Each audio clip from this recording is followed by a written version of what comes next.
আজকে আমি চলে এসেছি বিষ্ণুপুরের নেতাজি নগর কলোনিতে। এখানে আছে একটি বহু প্রাচীন মহাশ্মশান সহ এক যোগীর রহস্যময় কাহিনী। ভিডিওটি সম্পূর্ণ দেখার অনুরোধ রইল। ভিডিওটি সম্পূর্ণ দেখবেন, আর যদি ভালো লাগে তাহলে লাইক দিয়ে চ্যানেলটি সাবস্ক্রাইব করে দেবেন।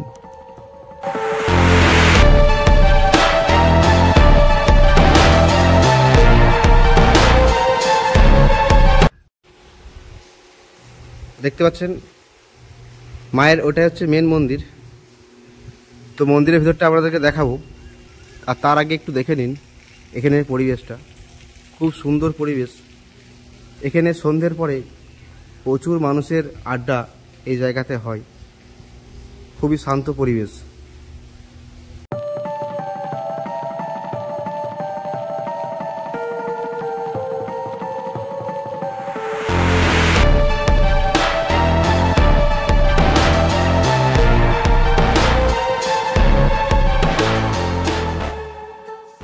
প্রায় 200 থেকে 250 বছর আগের কাহিনী।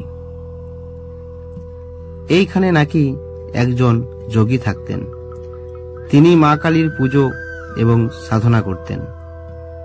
অনেক দিন ধরে সাধনা করার পর তিনি সাধনা লাভ করতে পারেননি, কারণ তিনি ছিলেন লোভী আর দুষ্টতান্ত্রিক। তিনি তন্ত্রের সাধনা লাভের জন্য কিছু বাচ্চা ছেলে চুরি করে নিয়ে আসে মায়ের কাছে বলি দেবার জন্য, কিন্তু তার সেই আশা পূর্ণ হয়নি। বলি দেওয়ার আগেই ধরা পড়ে যায় গ্রামের মানুষের কাছে। তারপরে সেই যোগীকে গ্রামের মানুষরা গণধোলাই দিয়ে এই জায়গাতেই সেই যোগীকে হত্যা করে ফেলে এবং তাকে এই জায়গাতেই সেই যোগীর মৃতদেহকে পুঁতে দেওয়া হয়। তারপর থেকে এই জায়গাটির নাম হয়ে ওঠে যোগীপোতা মহাশ্মশান। আর এই জায়গার ইতিহাস খুবই পুরানো এবং এই তারামায়ের মূর্তিটি খুবই প্রাচীন। স্থানীয় সূত্রে জানা যায়, গত 3 বছর আগে হঠাৎ একদিন এই মন্দিরের সেবিকা এই মন্দিরের মেঝে মোছার সময় মা তাকে পেছন থেকে ডাকে। তখনই তিনি মায়ের দিকে তাকিয়ে দেখে মায়ের চোখ থেকে জল পড়ছে। এই অলৌকিক ঘটনাকে কেন্দ্র করে স্থানীয় মানুষের কাছে শোনা যায়, যখন এই মহাশ্মশানে মায়ের কোনো প্রিয় ভক্তকে দাহ করা হয়, তখনই নাকি এই অলৌকিক ঘটনা ঘটে। তো আমরা এখন যাচ্ছি শ্মশানের দিকে। দেখতে পাচ্ছেন এই সে মহাশ্মশান।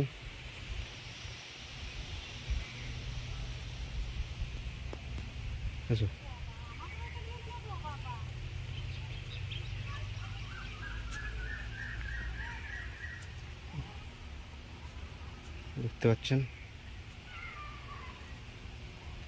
বিরাট মহাশ্মশান। এই শ্মশানে যে কত মানুষ দাহ করা হয়েছে সেটা কল্পনার বাইরে। কয়লা দেখলেই বুঝতে পারা যায়। আর খুব সুন্দর পরিবেশ। মন্দিরের এরিয়ার ভিতরে যে সমস্ত বড় বড় গাছগুলি রয়েছে, খুব সুন্দর বাতাসে দোলছে, খুবই ভালো লাগছে। এখানে একটা বড় বট গাছ রয়েছে। আর এটাই হচ্ছে মায়ের মেন মন্দির। মন্দিরের ভিতরটা আপনাদেরকে দেখালাম। আর এই পাশে রয়েছে নিতাই গৌরের মন্দির, সেটাও আপনাদেরকে দেখালাম। একজন ভদ্রলোক এসেছিলেন আমাদের কাছে, তো ওনার কাছ থেকে আমরা অনেক কিছু জানতে পারলাম।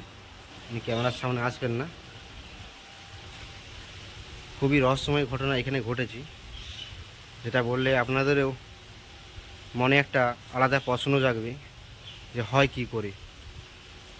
মায়ের চোখ দিয়ে হঠাৎ একদিন ফোঁটা ফোঁটা জল পড়েছে।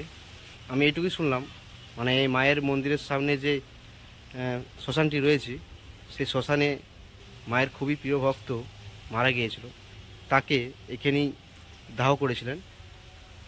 সেই কারণে মা নাকি কেঁদে ফেলেছিলেন। তো যাই হোক, কতটা সত্যি আমি জানি না। তো যাই হোক বন্ধুরা, আমরা এরপর এই জায়গা ছেড়ে বাড়ির দিকে রওনা দেব। তো আপনাদের ভিডিওটা কেমন লাগলো কমেন্ট করে অবশ্যই জানাবেন। আর ভিডিওটা বেশি দীর্ঘায়ু করছি না, ভিডিওটা আমরা এখানেই সমাপ্ত করছি। পরবর্তী কোনো একটা ভিডিওতে আপনাদের সাথে আবার দেখা হবে। তো এখনকার মতো বাই বাই।